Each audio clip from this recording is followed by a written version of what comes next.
Radio des hits, RBR. Tu vois comme fou, d'amour, énergie, l'amour, tellement Baby, what in la vie, que dans chambre, dans la cuisine, voir où tourne nos musiques. RBA, il est 18h passé de 2 petites minutes et vous êtes dans l'émission Open Live, Mike et Lily. Bonsoir Lily. Bonsoir Mike, bonsoir.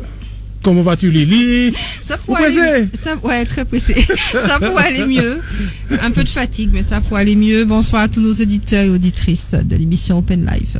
Parfait. Et donc du coup, ce soir, nous recevons un inconnu bien connu, qui est monsieur Julien Jacques. On ne présente même plus. Comment vas-tu? Bonsoir à tous les auditeurs de RBR, Radio Bonne Nouvelle Axe. Merci à Lily et Mike de me recevoir, d'accueillir la CGSS sur les ondes de Radio Bonne Nouvelle Axe, qui est une radio qui apporte toujours l'information le mercredi dans la tranche d'horaire.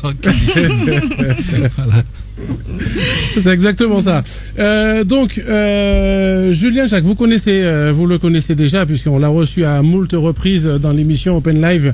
Julien Jacques, avec qui on a également discuté de la santé mentale au travail, santé mentale chez les jeunes, santé mentale chez les aînés et chez les seniors. Et ce soir, avec vous, nous allons parler nous irons du côté des travailleurs agricoles et nous ferons un point sur en fait les dangers auxquels ils sont confrontés, notamment les pesticides. Exactement. Et donc du coup, pour mettre les deux pieds dans le plat, Julien, aujourd'hui, de façon automatique, quand on parle de pesticides, on a tendance à penser systématiquement au chlordécone. Mais visiblement, il n'y a pas que ça. Oui, alors effectivement, merci de me permettre de corriger cette information. Bon, c'est vrai que la Martinique a été un territoire qui a vécu passé lié à une surutilisation de produits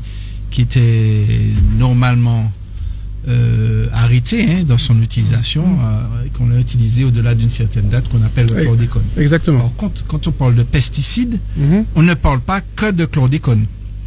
Alors déjà, un pesticide, c'est un produit chimique. Donc quand on parle de pesticides, on parle de produits chimiques. Et ce sont des produits chimiques qui sont utilisés pour protéger les cultures et les espaces verts. Donc, en Martinique, l'utilisation des pesticides, comme partout dans le territoire national, est réglementée. Bien sûr. C'est-à-dire, on ne peut pas faire n'importe quoi, et c'est réglementé pour protéger d'une façon générale l'environnement en priorité, puisque l'utilisation de pesticides pourrait avoir des impacts sur l'environnement. Protéger l'homme en matière de santé publique, donc tout homme, les enfants, les plus grands, les aînés, les seniors, etc. Mais les premiers exposés aussi, les travailleurs. Donc, dans les pesticides, simplement en introduction, je peux déjà dire qu'il y a plusieurs types de pesticides. Il y a les insecticides, donc ce sont des produits qui permettent de combattre les insectes, les fongicides et les herbicides. Alors, ce sont des catégories donc fongicides, ce sont des produits qui combattent toutes sortes de petites matières organiques, on va dire végétales. Les insecticides, c'est pour les insectes, les nuisibles. Par exemple, un produit antitermite, c'est un insecticide.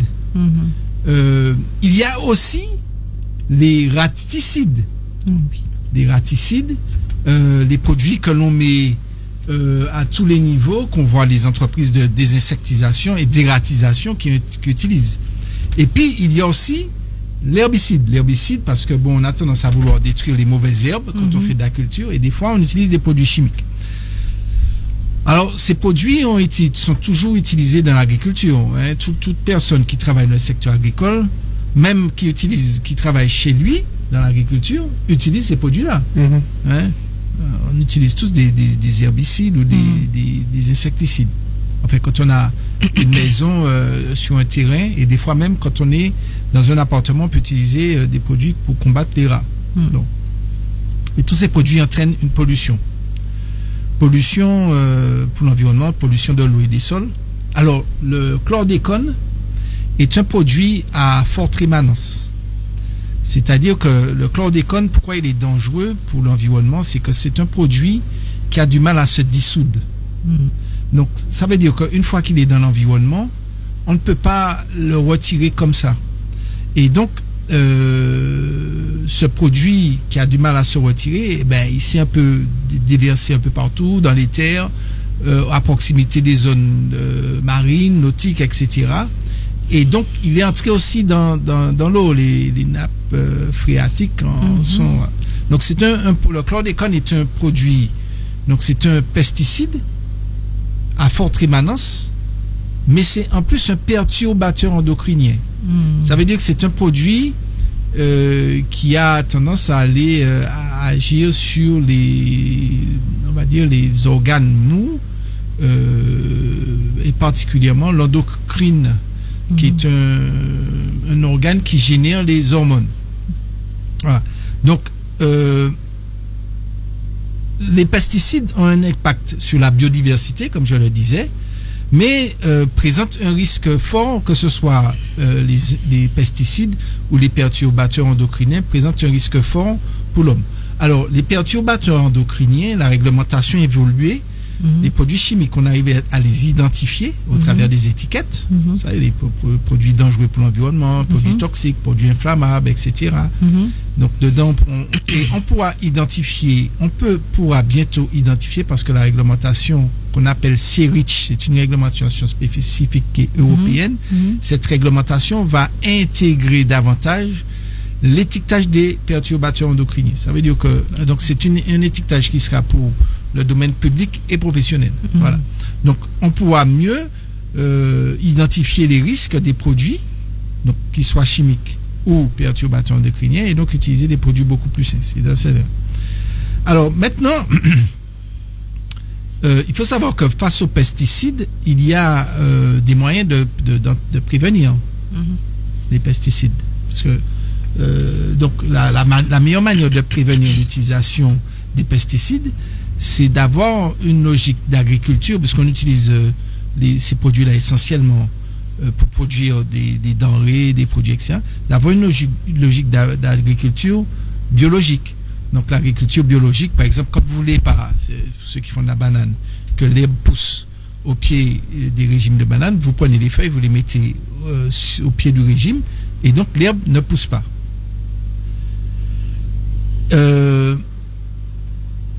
Il y a aussi l'utilisation de produits phytosanitaires, donc produits phytosanitaires, on retrouve donc les pesticides, etc., qui sont, plutôt que d'utiliser des produits très dangereux, on utilise des produits moins dangereux, ou des produits, on va dire, plutôt qui n'a pas un impact sur l'environnement et sur l'homme. Voilà. Donc, et puis, il y a tout ce qui est agriculture alternative, qui permet aussi de réduire l'utilisation de ces produits. Maintenant, quand on n'arrive pas à le supprimer, l'utilisation d'un produit, l'idée, c'est de pouvoir le limiter. Donc, si je prends un exemple, c'est pas du chlordécone, parce que le chlordécone en Martinique a été utilisé sous forme de farine. C'est comme de la farine qu'on jetait au pied des arbres. C'était pour combattre un insecte qu'on appelle le charançon, qui était très nuisible pour les bananes, pour les pieds de banane, voilà, pour les bananiers. Et donc on a utilisé ce produit, mais on a utilisé ce produit aussi sur le territoire national, dans certains, enfin en Europe, pour combattre d'autres insecticides dans le domaine de la production de patates, pommes de terre. Donc c'est un produit qui a été utilisé, c'est aussi un produit qui a été utilisé aux États-Unis, etc. Maintenant, ce qu'il faut comprendre sur l'utilisation de ces produits dangereux,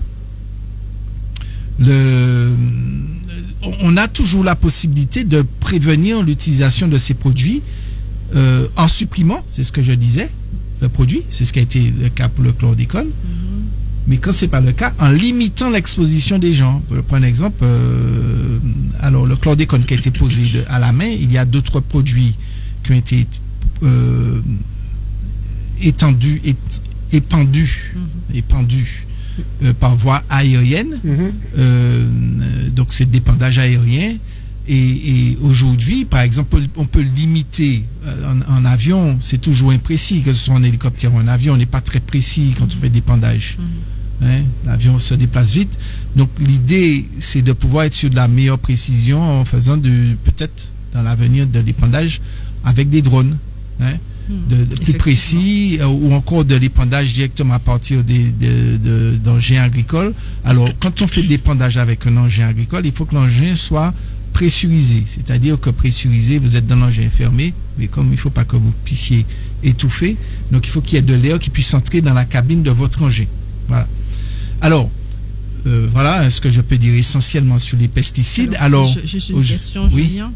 Si je comprends bien, en fait, l'agriculteur n'a pas trop le choix de ne pas utiliser les pesticides aujourd'hui. Aujourd'hui, un agriculteur, il est obligé d'utiliser des pesticides parce que, vous savez, moi j'ai des moguiers chez moi, j'ai tout le temps des rats qui viennent les manger, les mogues. Donc c'est la nature humaine, vous savez. On est toujours dans un combat et une lutte. Et des fois, vous essayez de cultiver de la tomate, vous aurez un oiseau qui vient de là, il va manger. Et donc les insectes, c'est la même chose. Quand vous faites de la culture, l'agriculteur, si l'insecte ne trouve pas de fruits, il va manger l'arbre parce qu'il a faim. Et donc, l'arbre va être, on va dire, endommagé. L'agriculteur ne sera pas content. Alors, s'il a un petit peu d'insectes, ça va. Il a une perte agricole. Mais quand c'est ce qu'on appelle une évasion, là, c'est perte sèche. Donc, lui, il ne peut pas se permettre de faire ça. Le gars, qu'est-ce qu'il va faire? Il met ses produits.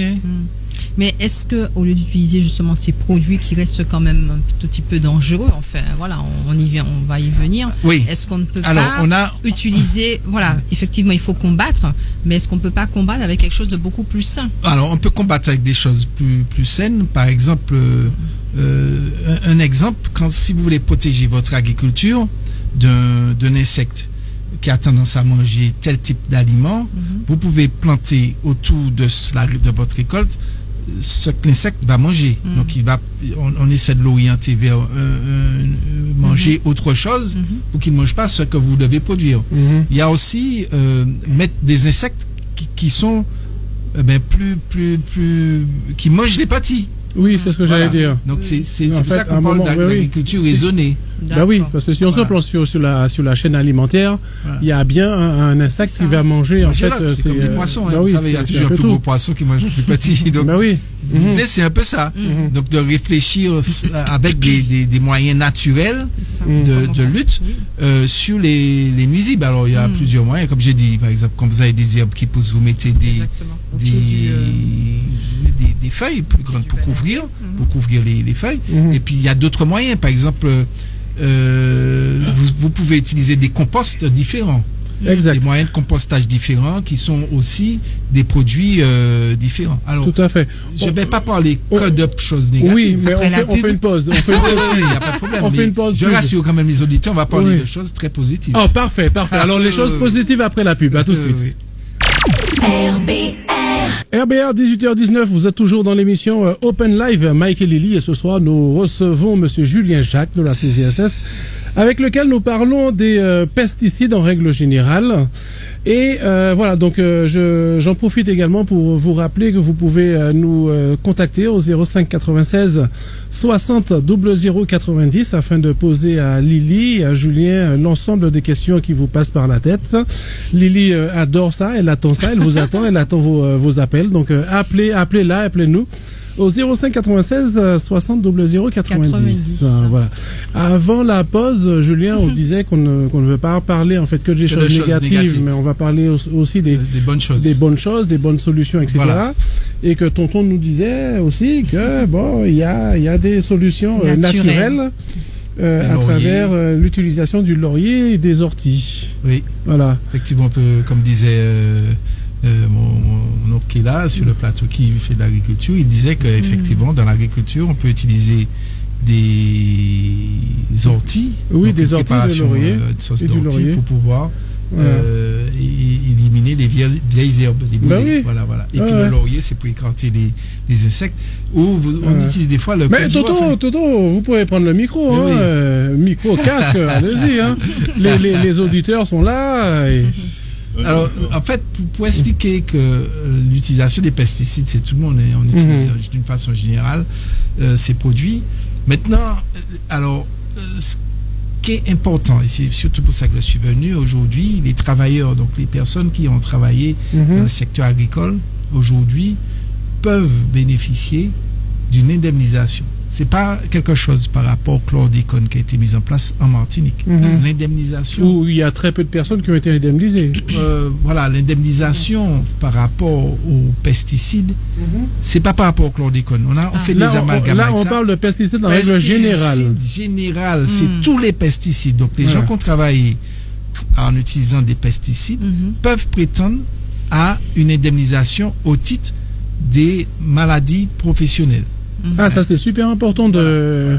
Donc, et aujourd'hui, il y a une association qui œuvre en Martinique qu'on appelle l'association Phytovictimes. Phytovictimes.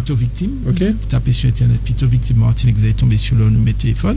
Et qui peuvent accompagner les travailleurs pour pouvoir être indemnisés. Mais ce qui est important de savoir, c'est que le fonds d'indemnisation des pesticides rembourse, indemnise, s'ils sont malades, les travailleurs, mais aussi les personnes qui sont à la retraite ou décédées. Attends. La personne est décédée, elle peut être indemnisée? Les ayants droit. Oui, j'avais compris ça. Oui. Mais je pensais en fait qu'une fois que la personne est décédée, ça s'arrêtait et... Non, les ayants droit, je prends un exemple, si votre papa ou votre maman travaille dans l'agriculture et qu'il décède d'un cancer de la prostate, les ayants droit, donc ascendants et descendants, peuvent avoir une indemnisation. Donc, attends, si je comprends bien, Julien, ça c'est super important. Parce que en préambule, tu as commencé par dire que il y a une indemnisation qui est possible. J'ai renchéri en disant oui, mais les personnes qui ont été exposées au chlordécone, toutes ces personnes-là n'ont pas pu être... Attends, pour l'instant au chlordécone, n'ont pas pu être indemnisées. Donc, ce qui veut dire que toutes les personnes qui n'ont pas pu être indemnisées peuvent également faire un recours en disant j'ai été exposé aux pesticides. Tout à fait. Et donc, du coup, je voudrais être indemnisé. Absolument. Ah, mais donc, mais les travailleurs. Oui, on parle des travailleurs. Des travailleurs ou des ayants droit. Voilà, les ayants droit. Donc, si ta maman est agricultrice, elle est décédée, ça fait un certain nombre d'années, que tu as les preuves de la pathologie pour lesquelles elle est décédée avec les certificats médicaux, etc. Que tu estimes et que tu as les éléments de preuve disant qu'elle était bien dans l'agriculture et que tu es dans les périodes qu'il faut, en tant qu'ayant droit, tu peux demander une indemnisation. D'accord. Mais ça va plus loin. Non mais attends. Oui, mais avant d'aller plus loin, déjà rien que pour l'indemnisation, ça veut dire quoi? Ça veut dire que les gens doivent se rapprocher de la CGSS ou bien de l'association Phytovictimes? Alors, quand le dossier est déjà monté, alors pour constituer, alors avant de parler du dossier, je termine sur la dernière catégorie de personnes et je vais dire comment on fait le dossier. Je réponds à ta question.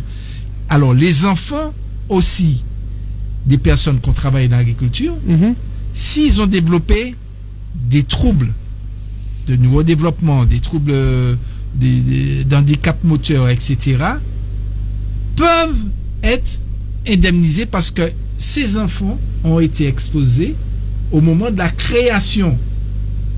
Wow. C'est-à-dire que les parents, le spermatozoïde ou la maman, l'utérus, pendant cette période-là, donc le spermatozoïde était déjà contaminé, etc. Donc l'enfant présente des troubles à la naissance et toute sa vie. Donc c'est un enfant en situation de handicap. Alors ça peut être même des troubles génitaux, des troubles non visibles. Un enfant qui naît avec une malformation génitale, il peut être indemnisé aussi. Alors, important, les enfants, ce ne sont pas les enfants qui ont 4-5 ans aujourd'hui. Ce sont des enfants qui ont 40 ans. Oui, depuis l'époque... voilà. Oui. Ton papa et ta maman étaient agriculteurs. Aujourd'hui, tu as un trouble locomoteur, tu as un trouble, une céphalée, tu as un problème de malformation de la tête, problème de malformation du visage, problème de malformation des mains, etc., ou des organes génitaux, un certain nombre de troubles. L'enfant est né comme ça. Il peut prétendre, si ses parents ont travaillé pendant la période où effectivement l'enfant est né, ils n'ont pas besoin déposer des produits phyto, machin. Ils ont travaillé en contact avec les produits. Attends, mais on reste sur le sujet global. Voilà. Des pesticides global. Parce qu'en fait, comme tu nous dis, en fait, ils ont travaillé en contact ou pas d'un pesticide. Oui, que l'enfant doit avoir aujourd'hui 40 ans. Oui. Mais j'ai envie de rajouter, aujourd'hui encore, il y a encore une utilisation des pesticides. Ah oui. Donc, ce qui veut dire qu'un enfant de 5 ans peut être sujet... Aussi. Ah, oui, okay. Mais il faut pas simplement voir l'enfant. C'est aussi ceux qui à l'époque. Oui. Donc, ça, c'est une chose importante. Alors, pour ça, il faut déjà prouver qu'on était bien. Alors, si la personne n'est plus en activité, qu'on était bien dans le secteur, c'est les retraités, les décédés et les enfants, éventuellement, qui ont été prouvés qu'on était en activité pendant la période de procréation, et puis les certificats médicaux.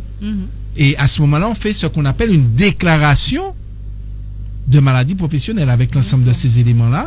Et dans ce cadre, on transmet soit directement à la CGSS, si le dossier est prêt, ou si on a besoin d'un accompagnement, parce qu'il y a des personnes âgées qui sont concernées par ces problématiques, on va voir l'association Phytovictim, qui est une association qui est sur tout le territoire national, qui est en train de s'implanter en ce moment en Guadeloupe, puisque la Guadeloupe suit le chemin de la Martinique sur ce point-là.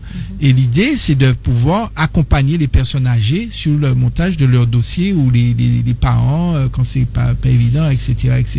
Donc, il y a un accompagnement de proximité. Et cet accompagnement de proximité par l'association Phytovictim, c'est grâce au service public donc de l'État qui a donné des fonds pour que Phytovictim puisse intervenir sur l'ensemble du territoire. Donc, c'est un point intéressant. Alors, il faut savoir qu'aujourd'hui, les principales pathologies qui peuvent être indemnisées, sauf si vous avez des questions à me poser complémentaires, je ne sais pas. Non, pour l'instant, ça va. On comprend tout, nous. Voilà. Les principales pathologies qui peuvent être indemnisées, vous comprenez tout, c'est simple, c'est pas quelque chose de compliqué. La maladie de Parkinson. Oui.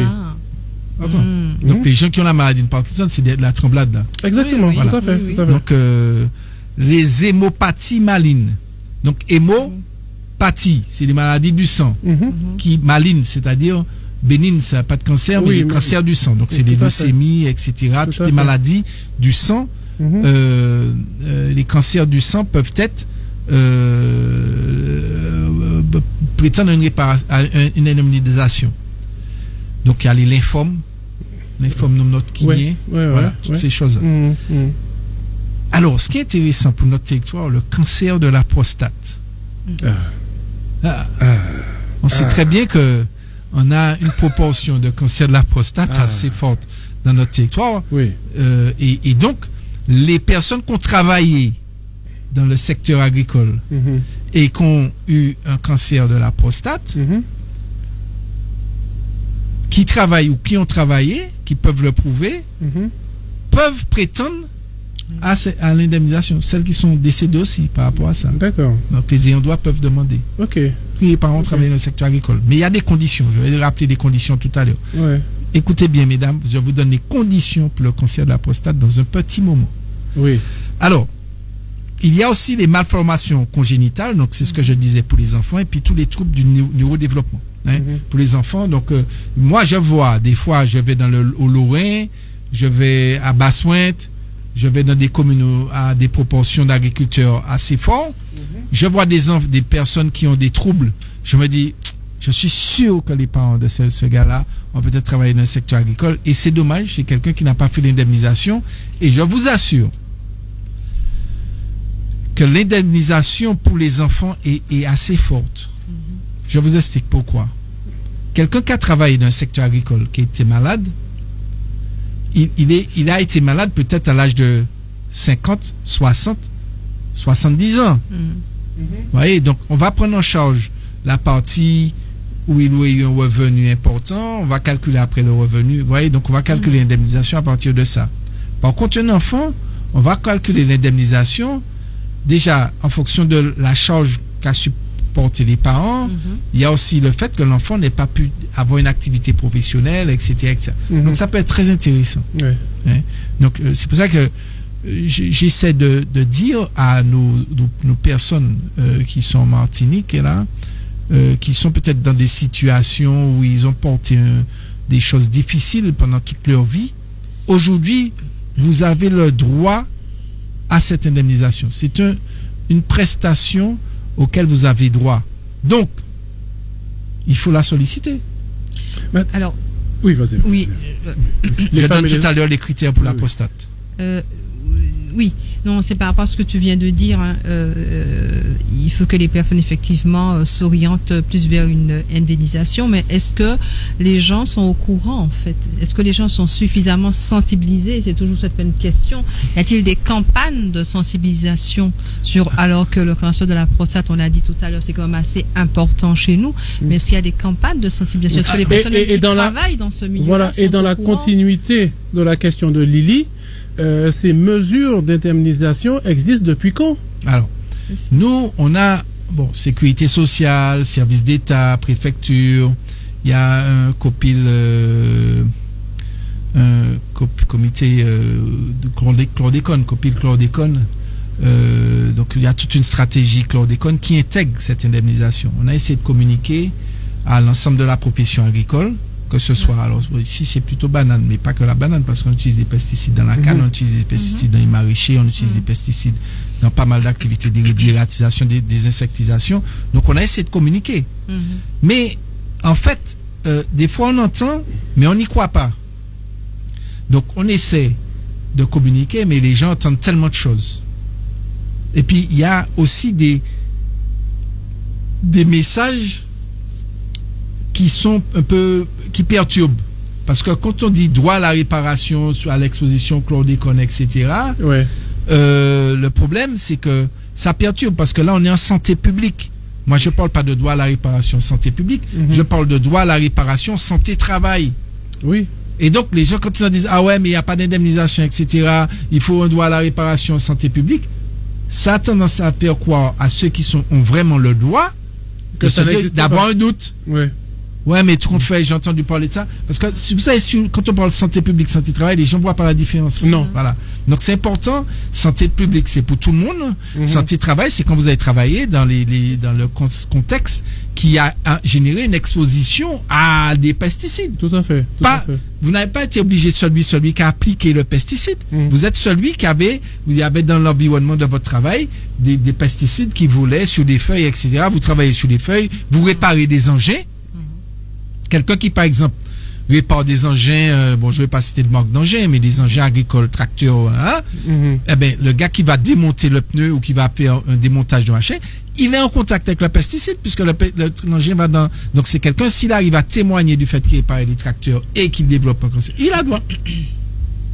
Non, mais ce que celui qui celui qui travaille aussi dans le magasin, qui vend les pesticides. Mais justement, c'est là où il y a... si tu veux, la frontière entre santé publique et santé au travail devient très, très étroite. Parce que, imaginons, je pars de l'exemple du tracteur, parce que ce qui se passe, par exemple, dans les campagnes, on a connu ça. Le gars, il va dans les champs avec son tracteur, d'accord? Mais quand il a fini de travailler dans le milieu pesticide dans les champs avec son tracteur, avec son même tracteur, il rentre chez lui. Oui. Et quand il rentre chez lui, ses enfants sont exposés, sa femme est exposée, etc. Donc là, on n'est plus l'exploitant, et tous ceux qui cotisent à la MSA. Parce qu'un exploitant agricole, quand il cotise à la MSA, la mutualité sociale agricole, donc l'exploitant, c'est le chef d'exploitation. Oui. Quand il cotise pour lui, sa femme et ses enfants. D'accord. Et pas pour ses voisins. Non, pas pour ses voisins. Voilà. Donc mais ses enfants, sa femme et ses enfants ont droit à l'indemnisation. Et par contre, tous les salariés aussi. Et pour les salariés, les enfants des salariés qui sont victimes des troubles que j'ai dit. Voilà. Alors, pour le cancer de la prostate, pour ceux qui nous écoutent, il faut savoir que c'est très intéressant tout ça, je pense, parce que le cancer de la prostate, il faut savoir que vous allez voir un tableau de maladies professionnelles, vous allez sur le site de l'INRS, Institut National de Recherche et de Sécurité. et vous tapez tableau de maladie professionnelle, vous allez trouver tous les tableaux de maladies professionnelles. Vous tapez les pesticides, il y a beaucoup de tableaux de maladies professionnelles. Et dans les tableaux de maladies professionnelles, il y a ce qu'on appelle la pathologie. Ouais. Donc, on va retrouver un tableau de maladies professionnelles pour la prostate. Ok. Voilà.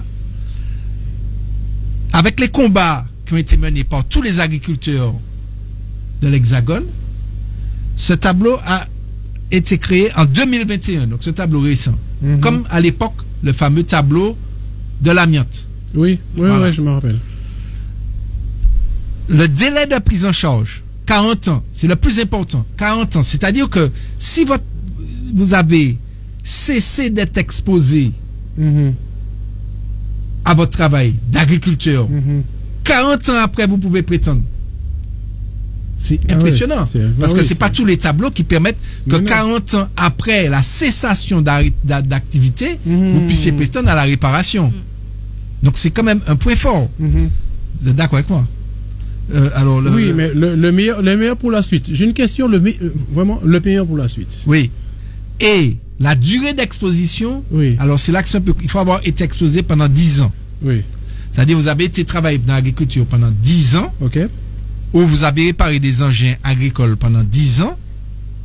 40 ans après que vous ayez arrêté de travailler, vous pouvez prétendre à une réparation de cette maladie. À condition que vous ayez manipulé ou employé des pesticides, donc contact par inhalation, contact avec culture, surface, animaux traités, parce que les gens qui sont aussi en contact avec les chevaux, entretien des chevaux, les jockeys, tout ça, etc., ben, ils sont en contact avec les pesticides. Entretien des machines, fabrication, donc ceux qui fabriquent les produits, par exemple, il y en a des entreprises qui fabriquent des produits, le stockage, conditionnement des pesticides, réparation et nettoyage des équipements. Si vous nettoyez et réparez les équipements, vous pouvez prétendre opération de dépollution, collecte et gestion des déchets. Voilà.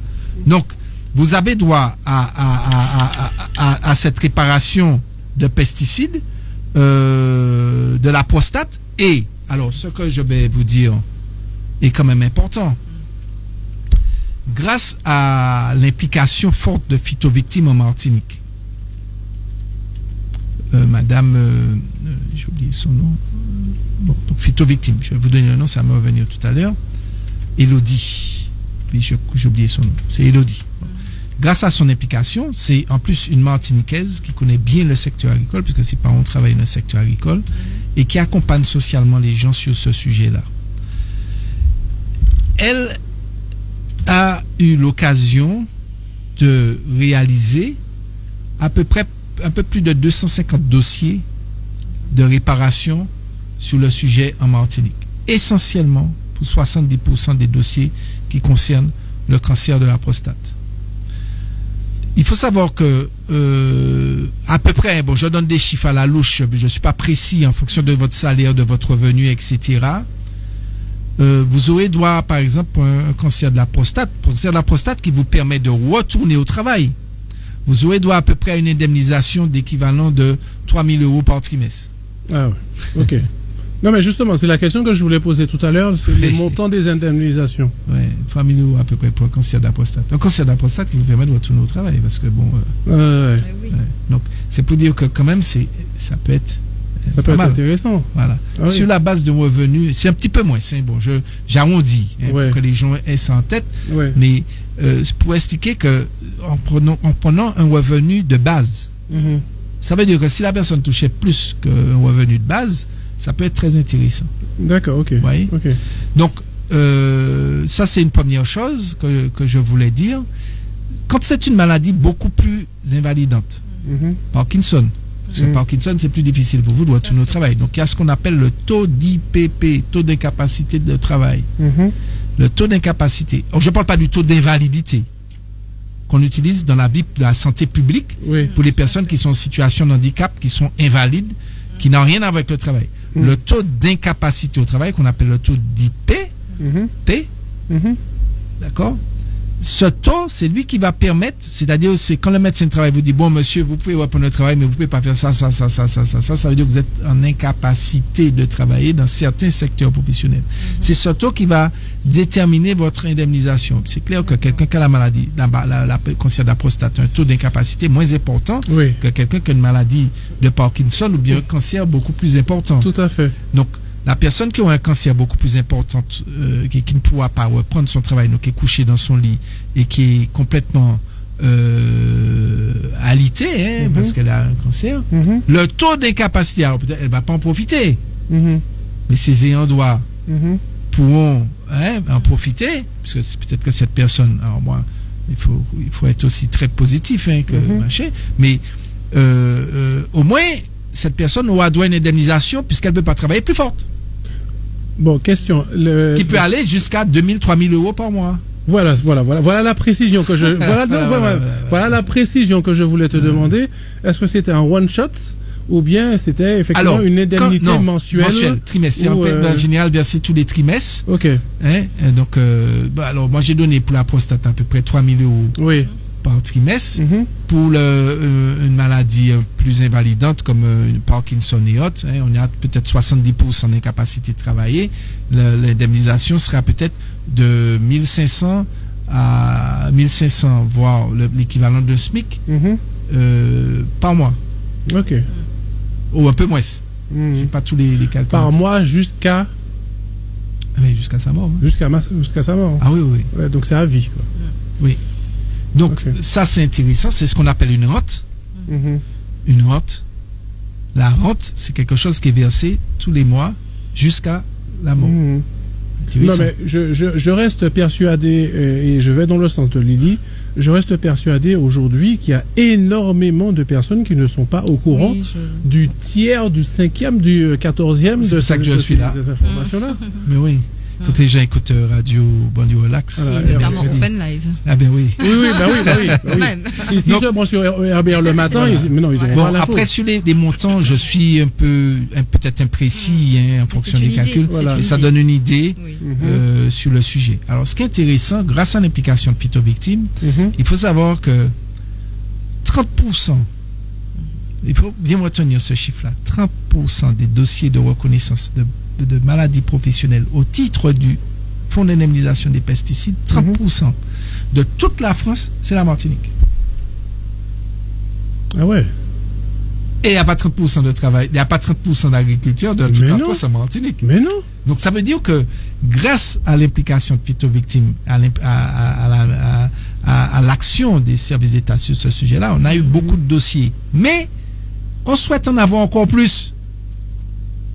Donc, c'est pour ça que je suis en train de parler, particulièrement sur les problèmes liés aux enfants. Parce qu'on n'a pas eu beaucoup de dossiers enfants. D'accord. Et puis, alors, l'essentiel des dossiers, près de 70%, voire plus, 80% peut-être aujourd'hui, c'est cancer de la prostate. Ok. Voilà. Et puis, alors, donc, de ce fait, oui, Lily voulait poser une question. Par rapport au cancer de la prostate, au niveau de la zone géographique, est-ce qu'on a des indicateurs beaucoup plus marquants que d'autres? C'est-à-dire, est-ce que le cancer de la prostate, est-ce qu'on le trouve un peu plus dans les régions du Nord, les communes du Nord, de la Martinique, par contre, garde sud, après la pub. Voilà, garde la réponse. Garde la réponse pour après la pub. J'ai deux choses importantes à dire dessus. Oui, mais garde, exactement. Tout à l'heure. Garde peut-être que on va pas rajouter des choses intéressantes. Ah oui, parce que j'ai entendu partir une solution qui commence par yo, qui finit par ga. Je me dis, peut-être que il y a une voix. Allez, à tout de suite. RBA, il est 18h49. Vous êtes dans l'émission Open Live, Mike et Lily. Et nous recevons ce soir monsieur Julien Jacques de la CGSS, avec lequel nous parlons des pesticides en règle générale. Et juste avant, vous pouvez toujours nous appeler au 05 96 60 00 90. Donc Lily, juste avant la pause, tu posais une question très pertinente. Oui, c'est un tout petit peu la répartition, si je peux m'exprimer ainsi. Tu peux t'exprimer ainsi. Voilà, de tous celles qui ont malheureusement eu le cancer de la prostate. Est-ce qu'on a des zones plus ou moins marquées sur le territoire? Est-ce que c'est... Alors, en général, ce qui est intéressant, c'est que tout est en lien. Si on va sur le site Géoportail, Géoportail, c'est un site qui permet d'identifier toutes les terres en Martinique, cadastre, tout ce qui vous achetez une terre, etc. Ouais, tout à fait. Vous pouvez voir les terres aussi qui sont polluées suite à des prélèvements qui ont été faits par le chlordécone. Bon, maintenant, je ne vais pas dire que cancer prostate est lié au chlordécone, puisqu'on parle de pesticides. Mais on sait très bien que dans le terroir de l'exposition aux pesticides, on est plutôt sur la partie nord-atlantique, donc depuis Basse-Pointe, Lorrain, Sainte-Marie, Trinité, Gros-Monde, Saint-Joseph. Après, si on remonte sur la partie Caraïbes, on va retrouver Fond-Laillé, Casse-Pilote, Carbet, jusqu'à Saint-Pierre, même Prêcheur. Et puis dans le sud, on va retrouver Sainte-Anne, Marin, Vauclin, François. Qu'est-ce qu'on va retrouver? On va peut-être retrouver un peu de Diamant. Et puis, j'ai oublié le Marigot. Donc toutes ces zones-là, les gens ont été exposés. Et puis, il peut y avoir des personnes dans le centre, puisqu'on sait que dans le centre, il y a toutes les exploitations agricoles du centre, Lamentin essentiellement. On peut retrouver certaines exploitations agricoles aussi à Balata, vers le nord le nord de Fort-de-France. On va retrouver aussi des exploitations agricoles, donc Lamentin, Fort-de-France, un petit peu à Chelcher. Donc on a vu Fond-Laillé, etc., la démarche machin. Et puis, Trois-Îlets, puisqu'on retrouve aussi, et puis dans le centre, des personnes qui réparent les engins. Donc tout ça, voilà. Donc on peut dire que c'est l'ensemble de la Martinique. On peut pas dire que... Alors il y a peut-être plus... Voilà, il y a peut-être plus... on n'a pas encore fait cette analyse-là. Par contre, ce que je peux dire, c'est que donc les gens peuvent se faire accompagner par Phytovictime pour monter leur dossier d'indemnisation. Ça, c'est un point qui est quand même important. Le délai. Il faut que je parle du délai de prise en charge. Alors, il faut compter un délai de prise en charge d'environ entre le moment où la pathologie est identifiée et le moment où on va la prendre en charge. Le délai de prise en charge peut être, alors pour être précis, d'environ 3 mois, 3-4 mois. Donc, c'est un délai qui est relativement... donc 3-4 mois, un délai qui est relativement court, et qui peut être prolongé de 3 à 4 mois de plus, si toutefois la pathologie n'est pas identifiée dans un tableau. Ok. Donc si toutefois la pathologie, les critères ne sont pas bien définis dans un tableau de maladie professionnelle, c'est-à-dire que la personne, le délai d'exposition est plus long ou plus court, de quelques années, ou par exemple, on a dit 40 ans pour prostate, mais ça arrive à 41 ans. Voyez? Donc à ce moment-là, le délai peut être plus long parce qu'on va solliciter un comité spécifique de médecins qui vont statuer sur la reconnaissance de cette pathologie. Oui. Excusez-moi. Oui, je vous écoute. Oui.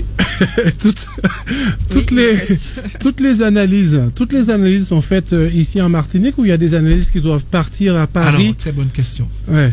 Alors, il faut savoir que le comité, le fonds d'indemnisation des pesticides, pas que pour la Martinique, pour toute l'Hexagone, est situé à la MSA Mayenne-Nord-South. Mayenne-Nord-South, qui est un département de France. Pourquoi? Parce que c'est le seul endroit où on a des spécialistes en médecine sur l'exposition aux produits aux pesticides. Donc des spécialistes sur ces pathologies-là. Et donc pour toute la France, c'est là. Et donc ils vont, c'est eux qui vont instruire les dossiers quand il n'y a pas de complexité sur la reconnaissance. Donc ils vont répondre à la CGSS Martinique comme ils vont répondre à toutes les autres CGSS des DROM. Et si toutefois il y a une complexité sur les aspects administratifs de temps, délai, etc., ou sur certains critères sur la maladie, parce que vous savez, quand vous faites des diagnostics, radio, scanner, etc., il peut y avoir des critères, des petites différences. À ce moment-là, ça va passer par un comité qu'on appelle le C2RMP qui va statuer sur la reconnaissance de la pathologie. C'est pour ça que ça va prendre un délai un peu plus long. Ben, et une fois que la... Oui. Tu parles de délai long, mais à partir du moment où l'analyse est faite en métropole, oui. Je trouve que quand même c'est court. Ah oui. Ah oui. Ça peut être très très très court. C'est 8 mois. Hein. Donc après... en fait, qu'est-ce qui raccourcit, qu'est-ce qui allonge ce délai? C'est la victime qui donne pas toujours toutes les pièces. Donc il faut que le dossier porte complet. Ben oui. Voilà. Et une fois que le dossier est complet, transmis, bon, ça va à peu près les délais. Et puis l'indemnisation, donc nous, on dit à la CGSS Martinique, voilà, il a droit à, et nous, on paye. Donc il peut avoir un délai de 2 mois, mais on essaie de payer tout de suite, quoi. Mais un délai, il peut avoir un délai maximum de 2 mois pour payer. Et la personne peut être prise en charge aussi, s'il y a eu un décès, des frais funéraires. Oh, ok. Oui, des ayants droit. Ah ouais. Voilà. Donc c'est pour dire que vraiment, aujourd'hui, le dispositif existe. Les Martiniquais, bon, ont du mal avec les dossiers. Maintenant, il y a phytovictime. Appelez-les. Montez le dossier. Votre vie va changer, même si c'est un petit mouton que vous pouvez acheter pour le pack. Mais c'est toujours ça de plus. Même si c'est une petite croisière que vous pouvez faire, vous êtes malade, vous pouvez faire une petite croisière, c'est toujours ça de plus. Vous voyez, vous avez travaillé, c'est un droit pour les travailleurs. Alors, je voulais quand même parler, en plus de ça, de deux points. Oui, il nous reste 2 minutes. 2 minutes, alors 2 points. Alors, première minute, simplement pour dire que la prévention au travail, c'est la première chose. Donc, porter le casque, porter les gants, employeur, essayer d'exposer le moins les salariés. On aide la sécurité sociale financièrement à accompagner les employeurs sur l'achat d'équipements de travail qui permettent de prévenir les risques. Parce qu'il n'y a pas meilleur remède que la prévention. Tout à fait. Voilà. La deuxième chose que je voulais dire, qui est quand même, là, si on est touché à la santé publique, je ne peux pas être dans cette émission et ne pas le dire. Je parle du test chlordéconémie. On avait parlé dans le cadre de Mars Bleu, du dépistage du test colorectal. Vous vous souvenez? Tout à fait. Je pense que Mike a fait son test. Pas encore. Non, il n'a pas encore l'âge. Merci du compliment. Il n'a pas encore l'âge. Merci il va le faire bientôt. Il va le faire bientôt. Je vais le faire bientôt. Voilà.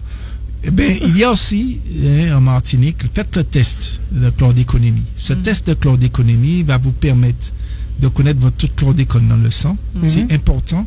Et si toutefois, vous avez un taux de chlordécone important, on va vous donner des gestes et des bonnes pratiques pour changer vos habitudes de vie. C'est-à-dire, ça peut être de la consommation, ça peut être, par exemple, vous avez un petit jardin créole chez vous et vous mettez, il faut peut-être pas cultiver là. Donc, on va vous dire attention. Ou vous allez acheter chez quelqu'un qui vous donne toujours quelque chose qui est rempli de chlordécone. Ça peut être du poisson, ça peut être des fruits, ça peut être des légumes.